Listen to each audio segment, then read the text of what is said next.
Start বলবা।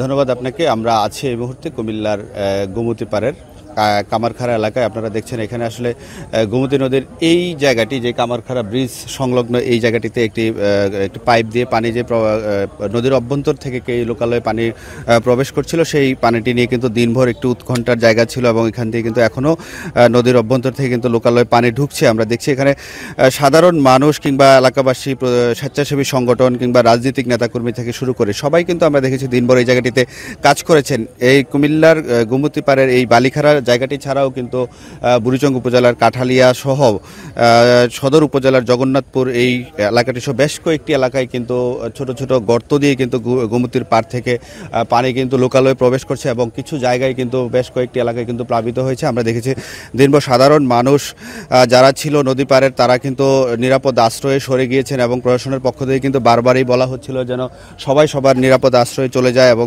গবাদি পশু থেকে শুরু করে শিশু কিংবা যারা বৃদ্ধ রয়েছেন তাদেরকেও সরিয়ে নেওয়া হয়েছে। আমরা একটু জানিয়ে রাখতে চাই, কুমিল্লা জেলার এই গোমতী পাড়ার আশপাশের এলাকাগুলো ছাড়াও কিন্তু কুমিল্লার যে 14 গ্রাম উপজেলা, মনোহরগঞ্জ উপজেলা এবং নাঙ্গলকোট উপজেলায় এই ফেনীর মুহুরী নদী থেকে যে ভারত থেকে আসা যে পানি, সেই পানির কারণে কিন্তু কুমিল্লার 14 গ্রাম, মনোহরগঞ্জ এবং নাঙ্গলকোট এলাকায় অন্তত 8 থেকে 10 লাখ মানুষও কিন্তু পানিবন্দী অবস্থায় রয়েছে। বলতে গেলে এক প্রকার মানবেতর জীবনযাপন করছে। এই বন্যা পরিস্থিতির কারণে সাধারণ মানুষ দিনভর উৎকণ্ঠা ছিল। গোমতী পাড়ের বিভিন্ন এলাকায় এদিকে বাঁধ ভেঙেছে, ওদিকে বাঁধ ভেঙেছে। বাস্তব অর্থে এখন পর্যন্ত কোথাও কোনো বাঁধ ভাঙার প্রকৃত খবর পাওয়া যায়নি। তবে রাতেই কিন্তু সারা দিনের মতো রাতেও কিন্তু গোমতী পাড়ের মানুষজন আতঙ্ক নিয়ে এখনও বিভিন্ন জায়গায় পাহারা দিচ্ছেন কিংবা যে বিচ্ছিন্ন জায়গাগুলো দিয়ে গর্ত দিয়ে পানি প্রবেশ করছে সেই জায়গাগুলোতে তারাও কিন্তু মেরামতের জন্য চেষ্টা করে যাচ্ছেন।